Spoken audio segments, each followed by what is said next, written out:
Gusto ko lang magkwento. Nakaka-sad pero nakakatuwa din yung nangyari today. Meron kaming kapitbahay na pumunta sa akin at nagkwento na meron siyang kakilala na nag-try to commit suicide. Nagbigti siya. Pero God is good. Hindi hinayaan ng Diyos na siya ay mamatay, kundi may pinadalang Panginoon na tao para maabutan siyang buhay pa. Habang nagkukwento yung ating kapatid sa akin, grabe yung conviction sa akin. Napaisip ako, ilan pa kaya dito lang sa Pilipinas, sa panahong ito, dahil sa kahirapan, dahil sa mga matitinding pinagdadaanan at mga problema, ang nag-iisip gawin ang mga bagay na yun. Nasaan ba ang mga kapatid? Nasaan ang mga kaibigan? Nasaan ang mga kamag-anak? Nasaan na minsan dinadalaw sila at inaalam kung ano yung kanilang kalalagayan. Masyado nang busy minsan tayo para sa pangsarili lang. So, hanggang kagabi, hindi ako makatulog. Ako'y nanalangin sa Panginoon kung anong dapat gawin. At yun nga, ginabayan ako ng Holy Spirit na puntahan yung mag-anak na yun. Alam nyo, nagulat ako. Talagang mahirap talaga ang kanilang kalagayan. At nangangailangan talaga sila ng tulong. Nangangailangan sila ng suporta. Minister natin sila, binigyan ng pag-asa sa pamamagitan ng salita ng Panginoon. At nakita ko sa kanila na sobrang sumaya yung aura ng mga mukha nila.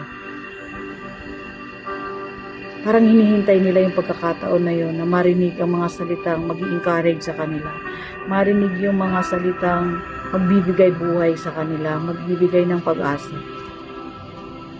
Papasalamat ako sa Panginoon na binigay niya yung kabigatan na yun sa akin upang puntahan yung mag-anak na yun. Kapatid, kung may oras ka, dalawin mo kaya ang pamilya mo.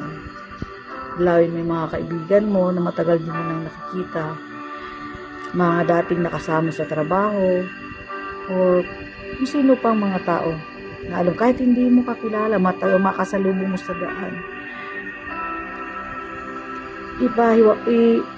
I-share natin kung gaano kabuti ang Diyos sa buhay natin.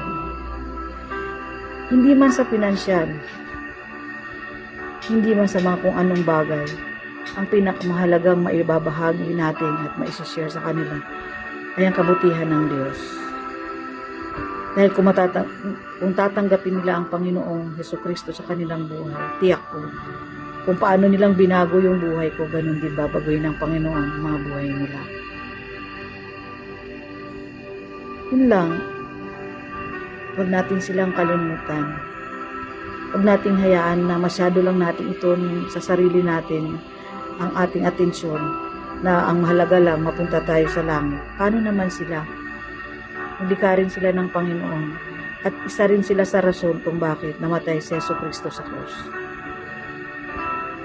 Sana may bahagi natin yung pagmamahal na ibinahagi sa atin ng Panginoong Jesucristo. Gayon din, ibahagi natin sa kanila.